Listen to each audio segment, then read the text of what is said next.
Hola, ¿qué tal? ¿Cómo están? Bienvenidos a esta clase correspondiente a séptimo básico, el cual nos vamos a referir a los aportes culturales de la Baja Edad Media.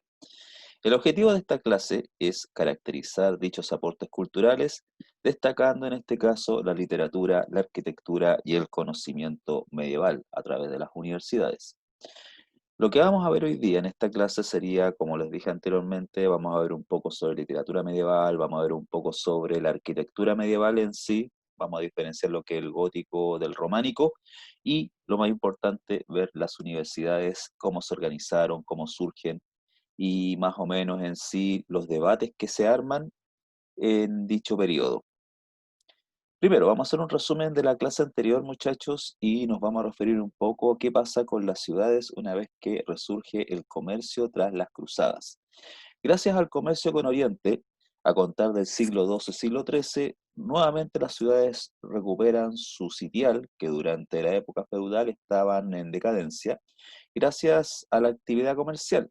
Y aquí hay que destacar varios factores. Primero, por un lado, la aparición de actividades comerciales y artesanales gracias a los artesanos, los cuales empiezan a formarse en gremios. Los gremios, para que no nos olvidemos, serían agrupaciones de artesanos por oficio, los cuales se organizan y defienden sus intereses y establecen reglas y medios de funcionamiento, ¿ya? Entonces, en este caso, los gremios empiezan a adquirir notoria influencia en las ciudades y eso permite a la larga lograr llegar incluso hasta el gobierno de estas instituciones urbanas, también apoyados por la burguesía, que es una nueva clase social que aparece también a partir del siglo XII gracias al comercio con el Oriente. Posteriormente, y con el tiempo también, la ciudad se convierte en centro de interacción económica, social y cultural debido a su rol como foco de atracción en la cual muchos campesinos abandonan a su señor feudal y empiezan a desarrollarse en las ciudades a través de diversos oficios y labores. Además, también, chicos, la ciudad medieval atrajo a otro tipo de personas que no querían desarrollar actividades manuales y dieron rienda suelta a sus conocimientos culturales y eso generó también un enriquecimiento a nivel cultural del periodo. Por un lado, chicos, el latín también deja de tener una fuerte influencia en la sociedad medieval y empiezan a surgir las lenguas romances, o sea, siempre habían estado. Desde el momento en que cayó Roma, empezaron los habitantes locales a hablar una versión más vulgar del latín, de acuerdo a la ubicación geográfica, pero a contar de la Baja Edad Media, empieza a hacerse más notoria esas lenguas romances a través de la literatura, a través de la, la- el a través de contar cuentos, historias y leyendas relacionadas con las lenguas romances, y empiezan a aparecer, por ejemplo, obras que también se alejaban de lo meramente cristiano, y empiezan a aparecer los cantares de gesta, que hablan, por ejemplo, de la vida de los grandes caballeros, de las grandes aventuras, las historias épicas relacionadas con batallas y con grandes personajes, y también historias como las de amor cortés, o sea, el amor por sobre todas las cosas entre un caballero y la doncella. Además también aparecen personajes llamados los juglares y los trovadores. Son personas que viajan de ciudad en ciudad con su instrumento musical y empiezan a juntarse en las plazas y empiezan a contar historias, pueden ser ciertas o no ciertas, sobre acontecimientos históricos o acontecimientos de la vida cotidiana, y eso significaba que estas personas adquirían también popularidad dentro de las ciudades y algunas veces eran contratados para animar fiestas o actividades de los nobles y de los burgueses.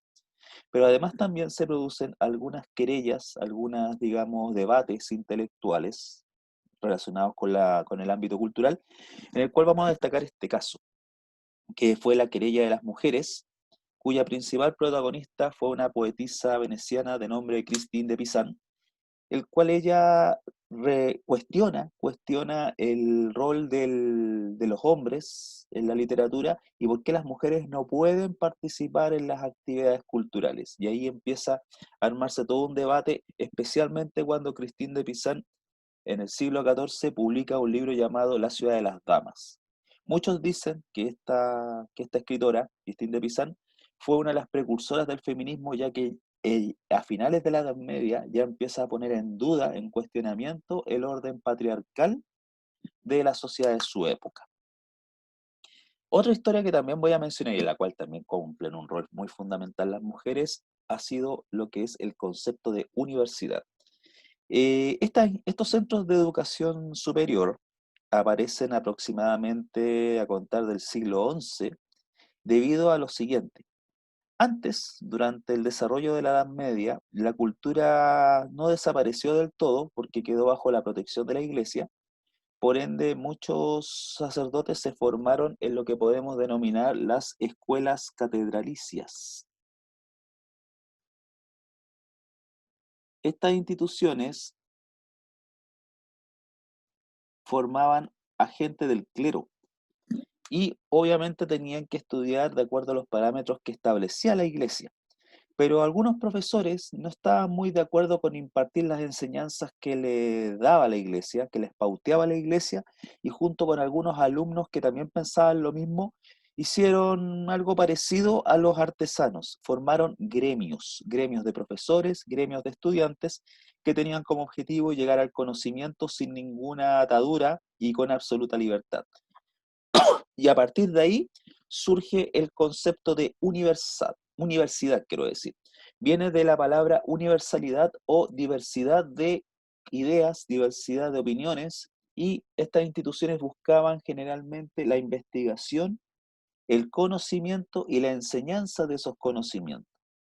Por ende, la primera universidad aparece en Italia, en la ciudad de Bolonia, en el año 1088. Esa fue la primera universidad que aparece en Europa, en la cual estudiantes y profesores se organizan como un gremio y aparece esta institución.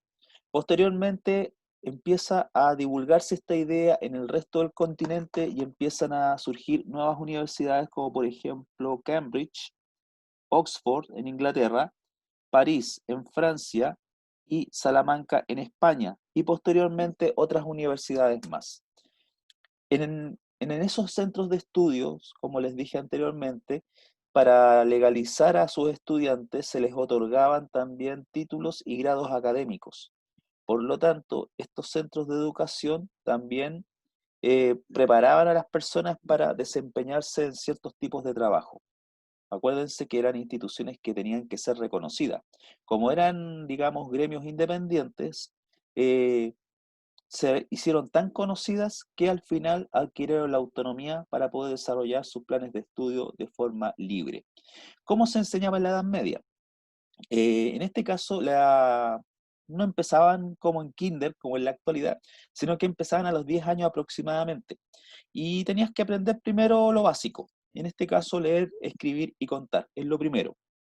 Después de 3 años de formación básica, el estudiante podía, si quería, porque no se podía mucho en la Edad Media, era muy caro estudiar en esa época, ahí podía entrar a estudiar ya a nivel superior.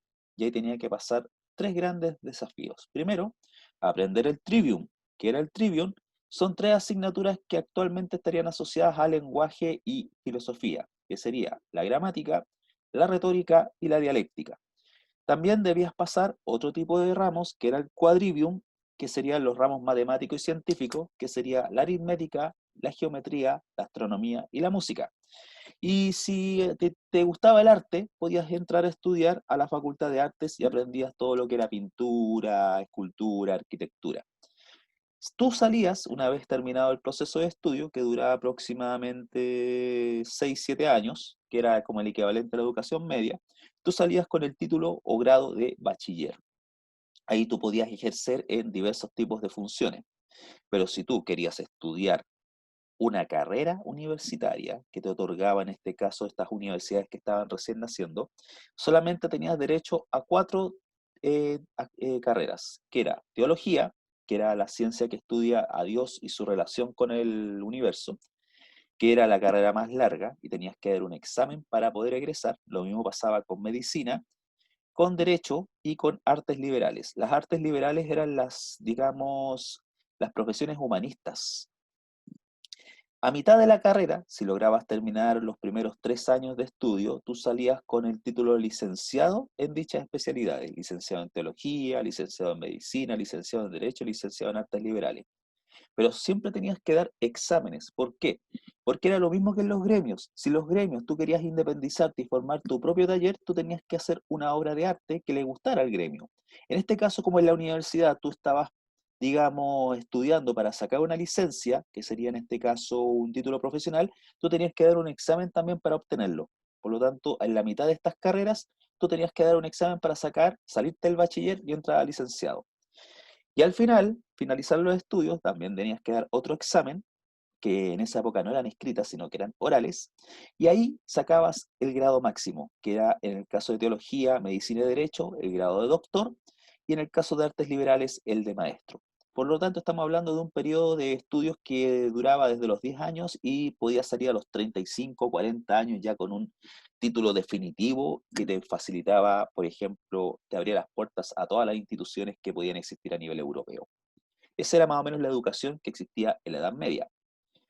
Con respecto al arte, perdón, el arte medieval se manifestó especialmente a través de la pintura, la escultura, pero lo más importante a través de la arquitectura. ¿Por qué?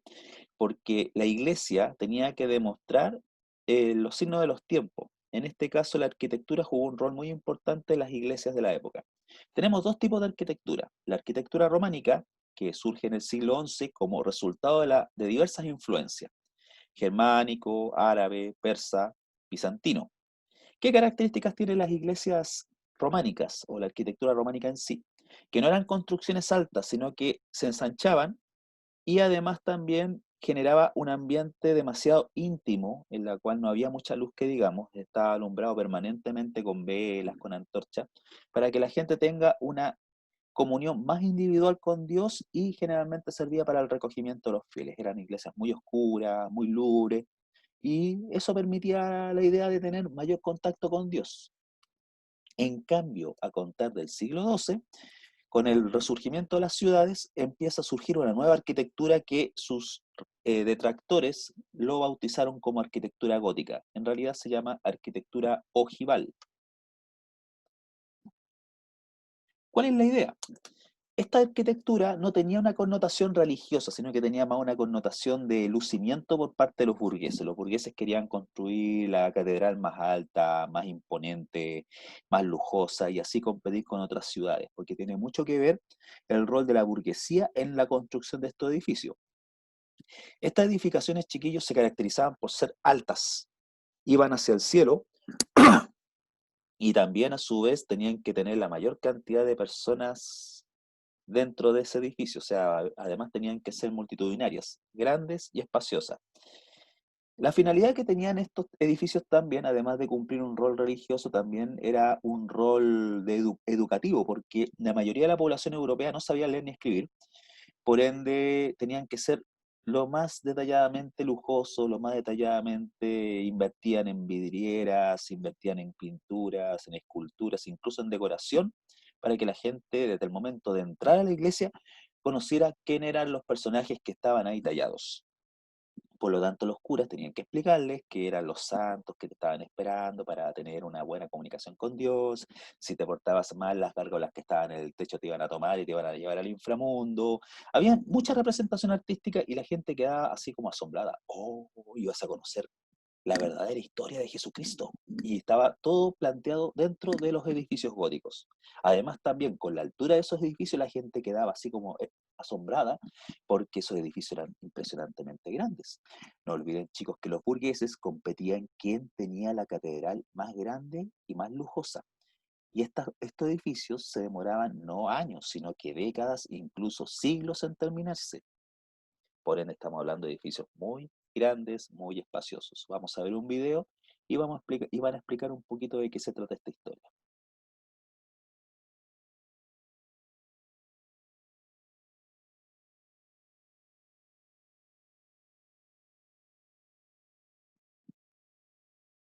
¿No?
¿Ven que la gárgola era importante? Era una forma de avisarle a los fieles de que ellos eran espíritus guardianes del edificio y detectaban a los pecadores, los tomaban y se los llevaban al inframundo. Y eso tiene que ver mucho con la mentalidad de la época. No olvidemos de que en la Edad Media la mentalidad era 100% teocéntrica, aunque, y Dios estaba presente en todo, aunque ya en la Baja Edad Media estaba empezando a haber un cambio de mentalidad. Y eso es un aporte que daba la cultura propiamente tal de la Baja Edad Media y también el trabajo de las universidades como instancias culturales. Ahora vamos a ver como síntesis, como resumen, qué es lo que hemos visto. Por un lado, chicos, la cultura y el arte medieval surgen como consecuencia del desarrollo de las ciudades, la aparición de la burguesía como clase dominante y el trabajo de los artesanos. La cultura se aleja de lo religioso y dedica otras temáticas, como por ejemplo la épica, el amor cortés, la trova, y empieza también las polémicas si las mujeres también podían participar en la literatura. No olviden, chicos, la querella de las mujeres de Christine de Pizan. Además, también, chicos, en la Baja Edad Media se destacan dos estilos arquitectónicos, uno que estaba concentrado en una comunión espiritual con Dios, que era el románico, y otro que era más llamativo, como dirían ustedes, alumbrado, que era el gótico, que trataba de demostrar el esplendor de las ciudades y tener la catedral más ostentosa, la más grande, la más alta, la más llamativa. Y eso generó una competencia entre ciudades también gracias al poder y el dinero que tenían los burgueses y los artesanos.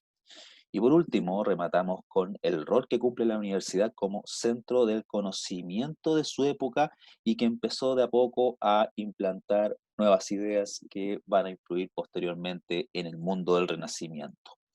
Vamos a aplicar algunas preguntas que puede que estén en su ticket de salida y veamos en este caso esta.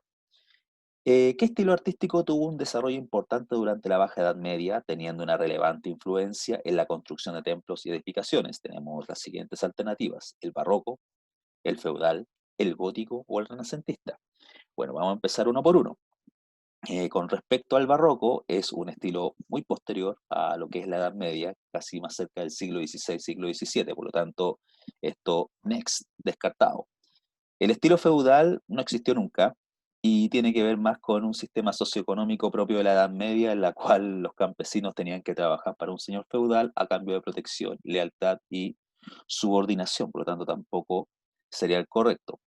En el caso del renacentista, es un periodo inmediatamente posterior a la Edad Media, por lo tanto tampoco lo podemos tomar presente. Por ende, la respuesta correcta, súper fácil la pregunta, es el gótico. ¿Ya? Porque es propio de la Edad Media, tiene que ver con el desarrollo urbano y fue relevante en la construcción de templos y otros tipos de edificios. También habían edificios del ayuntamiento que se construyeron bajo el estilo gótico, el cual resaltaba el poder y la influencia de los grupos burgueses. ¿Ya? Bueno, esperando que les guste esta clase y lo hayan entendido mejor, hayan aprendido un poco sobre esta historia, no olviden, chicos, revisar el texto del estudiante, las páginas 160 a las 161, y les dejo estos otros enlaces que se van a entretener un poco más porque son más anime.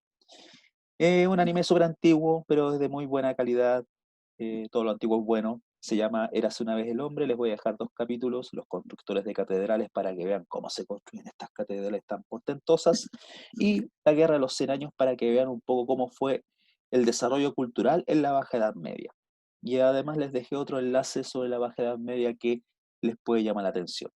Nos estaremos viendo en otra oportunidad. Chao, cuídense y no olviden mantener la distancia social. Bye.